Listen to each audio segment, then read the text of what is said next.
Quand est-ce que tu vas utiliser la loi normale? Tu sauras répondre facilement et sûrement, ou rien qu'à y penser, c'est déjà la panique totale. Si c'est le cas, tu es au bon endroit. Sur cette chaîne, tu vas toujours trouver d'abord le pourquoi du comment avant les formules. Parce que j'ai constaté que chez beaucoup de mes étudiants, le côté un petit peu abstrait des mathématiques et des statistiques les empêchait à voir l'utilité et la puissance de ces outils. D'ailleurs, c'est la raison principale qui m'a amené à mettre en place le site unmoilestats.ch qui est conçu dans sa globalité sur le même principe, c'est-à-dire le sens avant les formules. J'ai mis le lien dans le descriptif, va jeter un coup d'œil, tu as du contenu gratuit, tu as également des offres et si jamais il n'y a rien qui te correspond, contacte-moi et certainement je ne vais pas te laisser tomber. On va commencer à répondre à cette question. La loi normale est une loi pour les distributions continues. Si jamais tu as un petit peu de difficulté à déterminer correctement et facilement le type d'une variable, va jeter un coup d'œil sur la vidéo, le lien il apparaît ici et ensuite reviens pour continuer cette vidéo. Donc la loi normale, comme je viens de dire, est une loi pour les distributions de probabilité continues. Et c'est la vedette des lois. Certainement, tu la connais, peut-être sous le nom de courbe en cloche ou courbe de Gauss. Donc, voici le graphique et je suis sûre que tu le reconnais. Si tu regardes le graphique, tu vas constater qu'il est symétrique par rapport au centre. Ce centre-là, il représente la moyenne. Donc, ici pour cette loi normale, tu as la moyenne et la médiane, elles sont égales. Donc, si jamais, par exemple, pour savoir si tes données suivent une loi normale, tout simplement, tu vas tracer ton histogramme ou ton box plot et tu vas voir s'il y a cette tendance où tu calcules également pour les statistiques descriptives, tu vois si la moyenne est, théoriquement, la moyenne et la médiane sont égales, mais peut-être avec les valeurs réelles, elles sont proches. Donc ça, c'est un moyen de vérifier que ta distribution suit une loi normale, surtout que c'est une condition obligatoire, nécessaire pour faire la statistique inférentielle. C'est-à-dire lorsque tu cherches à faire une estimation de la moyenne, par exemple, pour la population à partir d'un échantillon, ou lorsque tu fais des tests d'hypothèse. Donc, il faut que la distribution suive une loi normale. Et ça, c'est parce que, tout simplement, comme la loi normale, elle est justement pour les échantillons de grande taille, c'est-à-dire quand n elle est supérieure ou égale à 30, ou la variance population, elle est connue. Donc, pour les statistiques inférentielles, il faut que la caractéristique que tu cherches soit présente réellement dans la population et non due au hasard. Donc, pour valider ton estimation en fait. Donc, pour modéliser justement la variable x qui suit une loi normale, on va mettre x, la petite vague qui suit, n pour la loi normale, les paramètres de la loi mu pour la moyenne, et puis la variance, donc sigma carré. Regarde encore cette courbe qui représente une loi normale, de moyenne 12 par exemple, et avec un écart type de 3. Donc si tu regardes cette courbe-là, la majorité des observations sont proches de la moyenne. Et celles qui sont moins fréquentes, elles sont vers l'extrémité. Donc, si on augmente la variance ou l'écart type, c'est-à-dire si l'écart type il devient plus grand, ça veut dire qu'il s'écarte un peu plus de la moyenne. Donc, plus elle s'écarte, plus la courbe elle va être écrasée. Et comme là, tu peux le constater avec la même moyenne, mais des variances ou des écarts types qui sont différents, plus l'écart type il est grand, plus la courbe elle s'écrase. Ce qui est logique parce que tu t'éloignes de la moyenne. Donc, plus tu t'éloignes, plus elle va être un petit peu écrasée. Il y a aussi pour la loi normale, tu as aussi ce qu'on appelle la loi normale centrée réduite. C'est une forme de standardisation. Donc, c'est une loi particulière parce qu'elle est centrée sur 0. Donc, la moyenne elle est de 0. L'écart type ou la variance, c'est 1 parce que 1 au carré est égal à 1. Et cette loi, elle a été justement au départ parce que il y a quelques temps en arrière, on n'avait pas les outils qu'on a actuellement. Donc, pour calculer une probabilité, maintenant avec Excel ou avec une calculatrice programmable, bah, tu peux calculer facilement n'importe quelle probabilité pour n'importe quelle loi normale. Par exemple, pour Excel, pour P de X inférieur ou égal à 4, par exemple, un seuil, bah, tout simplement, tu vas mettre loi normale et puis tu vas mettre les paramètres et tu vas avoir ta valeur. Donc ici, pour les lois continues, bah, on parle souvent de surface parce que la probabilité, c'est vraiment la surface. Donc P de X inférieur ou égal à un certain seuil K, c'est la même que P de X strictement inférieur à K. Donc, le fait qu'elle est symétrique, donc avec cette loi-là, on utilisait avant les tables. Donc, regardez cette table-là, donc tu regardes cette table-là, ben, tu remarques qu'elle commence à partir de 0. Parce que ce qui est génial, c'est quand même qu'elle était faite d'une manière un petit peu artisanale, c'est-à-dire manuelle, il n'y avait pas les outils qu'on a actuellement, et les valeurs sont vraiment justes. Donc, avant, pour calculer une probabilité de n'importe quelle loi, il fallait convertir cette variable x en variable z. Grâce à cette formule-là, tu as z est égal à x moins mu sur sigma. Et tu pouvais avoir la valeur équivalente à z et tu trouvais ta probabilité.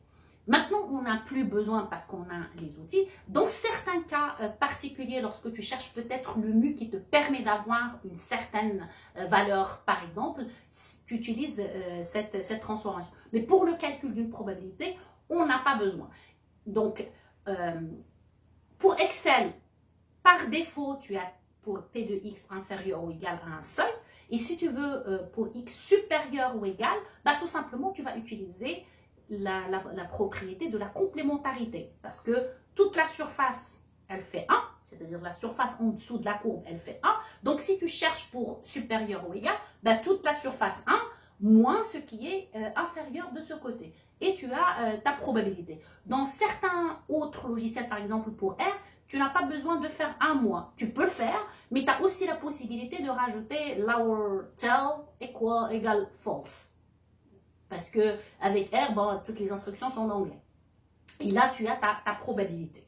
Donc, si je fais un petit récapitulatif avant de passer au quiz, un petit récapitulatif pour la loi normale. Donc, la loi normale est une distribution de probabilité continue qui a la caractéristique de la symétrie.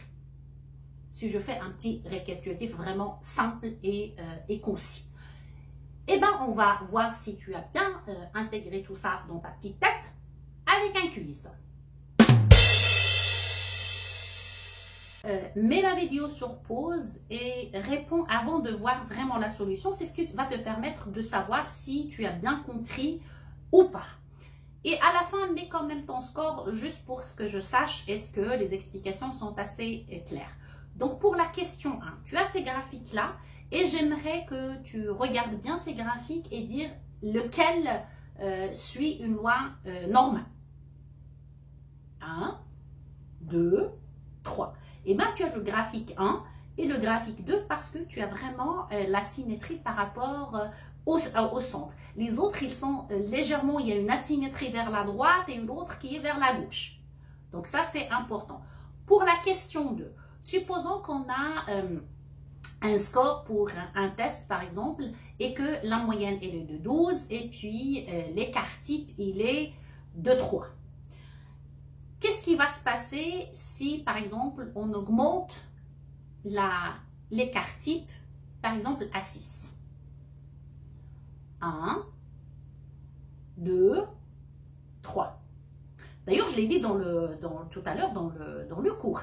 J'ai dit que plus l'écart type il est grand, plus la courbe elle est large. Donc, elle va être vraiment écrasée. Et si tu regardes ici la courbe, parce que, enfin, l'écart type, on le détermine par rapport à la moyenne, là où il y a le premier, comme ça, la courbe, elle descend. Donc, tu le vois ici avec le trait que j'ai mis. Ça, c'est le premier écart type. Le deuxième écart type, donc, parce qu'on s'éloigne d'un écart type, de 2 écarts types et de 3 écarts types par rapport à la moyenne. Donc, tu vois, quand on a mis 6, bah, la courbe, le premier écart, le premier, comme ça, inflexion, elle est vers le deuxième par rapport au premier. Donc ici, on voit très bien qu'elle est vraiment, et tu vois comment elle est descendue alors qu'on a gardé la même moyenne. Vraiment, elle est écrasée, ce qui est tout à fait logique parce que plus on est proche de la moyenne, plus elle va être comme ça. Plus on s'éloigne, donc elle va s'écraser comme ça. Passons à la troisième question. Donc ça, par exemple, c'est extrait vraiment de mes données pour l'examen du groupe 1 de mon cours d'analyse de données. Donc là, l'examen, il était noté sur 100. Donc ici, les notes de l'examen, la moyenne est de 8 et avec un écart type de 7. Maintenant, ce que je veux, c'est que je cherche le taux, en fait, d'échecs, parce que pour ce cours-là, pour passer le cours, il faut avoir 70 ou 70. Donc, si tu as 70, tu passes. Si tu es en dessous de 70, ben, c'est un échec. Donc, moi, j'aimerais vraiment savoir quelle est la proportion d'étudiants qui n'ont pas passé pour ce groupe-là. Alors, ça, c'est la première question. Après, on verra pour la deuxième question. 1, 2, 3. Bah, tout simplement ici, j'ai X, elle suit une loi normale de moyenne 80 écart type 7. Bah, je vais faire P de X inférieur ou égal à 69. Parce que si je fais 70, ben, ça veut dire que celui qui a 70, ben, il est en échec. Alors que non, du moment que tu as 70, tu passes le module. Donc c'est pour ça que j'ai mis 69. Donc, si je calcule ça avec Excel tout simplement, bah, j'aurai 0,058. Donc, à peu près, j'ai 5,8 des étudiants qui n'ont pas passé pour ce groupe-là. La deuxième question pour cette question 3. Donc, maintenant, je cherche ceux qui ont eu une performance. Parce que pour moi, une performance, pour ce groupe-là, d'une manière générale, et ce module-là, c'est que les gens qui ont eu plus que 85%. Alors, je te laisse faire. 1, 2, 3. Ben, ça, c'est pas très compliqué. Donc, P de X supérieur ou égal à 85. Si tu utilises Excel, évidemment, tu vas mettre 1 moins P de X inférieur ou égal à 85. Si tu utilises autre logiciel, ben, c'est à toi de voir. Donc, en faisant ça, ben, tu trouves 23,75 à peu près %. Donc, ici, j'ai à peu près 24% d'étudiants qui ont eu une performance d'une moyenne de 85, ou d'une note ou d'un score de plus de 85%. Pour la dernière question,